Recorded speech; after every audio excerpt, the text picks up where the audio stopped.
Bonjour à tous et bienvenue dans cette nouvelle interview. Aujourd'hui, on reçoit Violaine Guittet, maire du village et seconde maire du Mans. Ah, carrément. Ouais, je pense qu'on peut le dire, seconde maire du Mans.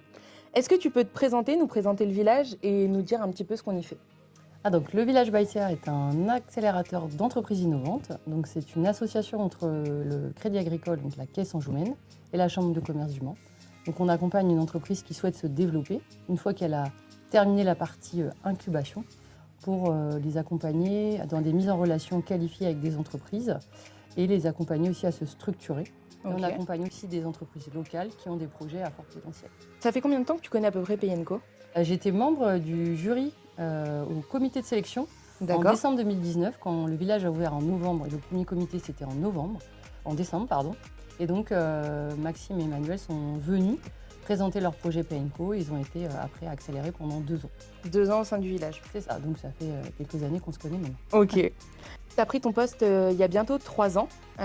Est-ce que tu as toujours été seule au sein du village ou tu as pu construire une équipe au fur et à mesure des années? Le village, à la base, le maire était seul. Et Frédéric Renaud, l'ancien maire, avait embauché une alternance, qu'effectivement, il y avait beaucoup de travail. On a beaucoup de logistique, d'événementiel, et ça demande pas mal d'investissement. Et donc, quand je suis arrivée, il y avait effectivement Jade Buffard, Ok.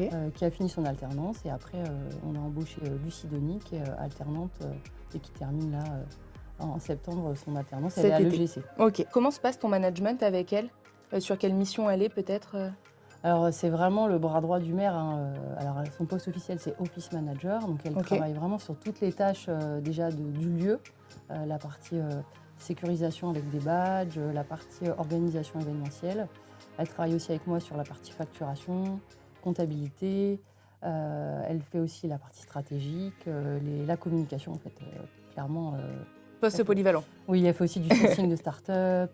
Ok. Elle fait les premiers rendez-vous de qualification des prospects pour les startups. Est-ce que le fait d'externaliser ta paie avec Payenco te soulage au quotidien? Est-ce que ça t'enlève une demi-épine du pied? Oui, ça m'enlève une... Alors déjà, quand j'oublie, on m'envoie un mail. Ça arrive pas, ça arrive une fois. Oui, il y a Émilie qui me dit j'ai pas eu les infos pour la fiche de paye. Alors Oups. Donc c'est quand même pas rien, quand même. Oui. Et puis, il y a des déclarations à faire que moi, je pense pas forcément. Et donc, Ok. j'ai eu des mails sur les déclarations si je travaille handicapé, pénibilité. Donc, ça me permet, moi, de... Je fais pas de veille, hein, clairement, sociale aujourd'hui. J'en fais des fois sociale pour les startups, Oui. mais pas forcément Pour toi. pour la propre structure associative. Donc, en fait, je reçois ces mails-là. Donc, moi, je regarde si je suis concernée ou pas. Et puis, si j'avais une question, je sais que je pourrais contacter directement Émilie. Mais en tout cas, ça me permet, moi, de ne pas avoir à penser à ça. Ok. Donc, en fait, je décharge totalement Ok. cette partie-là de mon cerveau sur Payenco.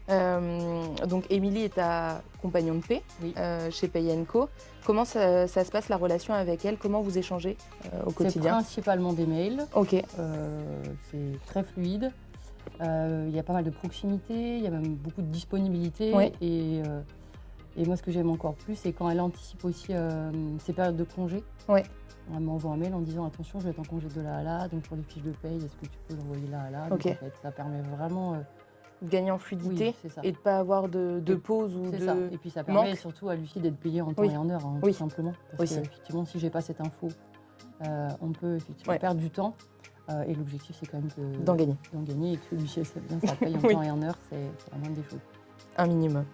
Est-ce que tu saurais estimer peut-être le temps que tu gagnes à externaliser ton volet social avec Payenco? Déjà, envoyer un mail pour dire les congés Ouais. et valider sur Silae, ça me prend 3 minutes par Ok. mois. Si Oui. j'estime déjà le temps que je passe là-dessus. Ouais. Et le reste, en fait, tout est gagné. Finalement, j'ai pas à gérer ça. J'ai pas à faire de veille. Donc, j'imagine que je gagne au moins peut-être facile une dizaine d'heures à l'année. Si je Ok. devais chercher où chercher. Rien que sur la veille, Voilà, sur ce que... comprendre qu'est-ce que ça implique.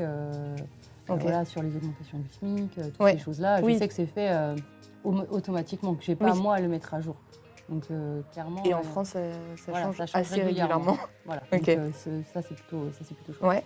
Et sur la partie, peut-être, le fait, si tu devais le faire toi-même, les bulletins de paie, les j'aurais- déclarations, etc. Moi, j'aurais dû être formée en fait. Oui. Là aujourd'hui, j'ai pas cette compétence. Pour le faire en Non. interne. Non. Donc l'externalisation. De toute façon, j'aurais été obligée d'externaliser Oui. cette tâche. Ok. Clairement, cette mission. J'ai pas les compétences aujourd'hui. C'est pas dans ton Voilà. cercle. Non. Ok. Selon toi, l'externalisation te permet donc de gagner du temps, de la décharge mentale. Quels sont les bénéfices peut-être en plus que tu tires de la collaboration entre Pay & Co et le village? Un coût, c'est Ouais. comme j'ai pu faire moi des benchmarks de tarifs, donc on va dire c'est le meilleur rapport qualité-prix. Ok. C'est aussi la facilité. Ouais. C'est vraiment simple parce que je dis qu'il y avait des papiers à remplir, mais le process il est hyper bien calibré. Ok. Et j'ai trouvé qu'on était bien accompagné pour la mise en place du dossier déjà. Déjà à l'onboarding. Dès le départ, j'ai trouvé que c'était Ok. simple. Il y avait finalement que un recto verso. Oui. Il y avait des documents à apporter, ce qui est logique. Finalement, le plus compliqué, c'était de récupérer les anciens bulletins de salaire. Oui. Voilà, mais en soi, ça reste. Pas de tâches insurmontables Non. à Donc l'onboarding. j'ai trouvé ça très très simple. Et pareil avec le SILAE, en fait, tu reçois des notifications. Tu sais ce que tu as à faire, Ok. tu le distribues, c'est quand même. Hyper accessible. Oui, il n'y a pas de complications. Ok. C'est simple pour les personnes qui sont à la validation. Oui. Ok. En tant que chef d'entreprise, maire du village, Oui. tu as peu de clics à faire Non. ou de recherches à faire pour la partie Je te externalisation. dis, ça me prend 3 minutes par mois. Donc, Accessible. clairement, Facile. c'est facile.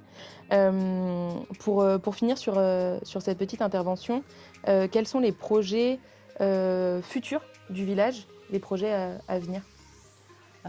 Idéalement, on aimerait bien peut-être avoir plus de startups Ouais. accompagnées. Donc, ça impliquerait aussi peut-être une nouvelle embauche. Donc, Ok. on est en réflexion stratégique par rapport à ça. On va voir comment ça évolue. Et puis, peut-être proposer des nouvelles offres d'accompagnement pour des startups peut-être plus matures Ouais. ou pour des entreprises classiques. Et on est en train de développer un programme à l'intrapreneuriat. Donc, Ok. pour insuffler de l'innovation au sein des équipes. Au sein des équipes directement. Donc voilà, de la sensibilisation. C'est comme faire des start-up week-end, Oui. mais au sein de Au sein l'entreprise. des structures. Le faire soit sur une journée, un type hackathon, ou soit le faire sur 3 mois. Et là, c'est vraiment un programme à l'intrapreneuriat. Ok. Il a déjà été fait, on l'a déjà testé. J'en démarre un au mois d'avril. Donc Ok. c'est quelque chose qui fonctionne plutôt bien. Mais aujourd'hui, il me faudrait quelqu'un supplémentaire pour pouvoir Ok. et le proposer aux entreprises. Mais je ne pourrais pas et aussi l'animer. Oui, Voilà, ok. on va avoir un problème de temps. Et puis, voilà, on a d'autres projets, mais là encore en cours de validation avec le comité de pilotage. Ok. Donc dans les comités de pilotage, vous avez les deux structures, à la fois Oui. le Crédit Agricole. le Crédit Agricole et la Chambre de commerce et C'est d'industrie ça. du Mans. Ok, Voilà, très donc, bien. des beaux projets. Des beaux projets à venir. Super. Merci beaucoup, Violaine. Merci Charlotte. De rien.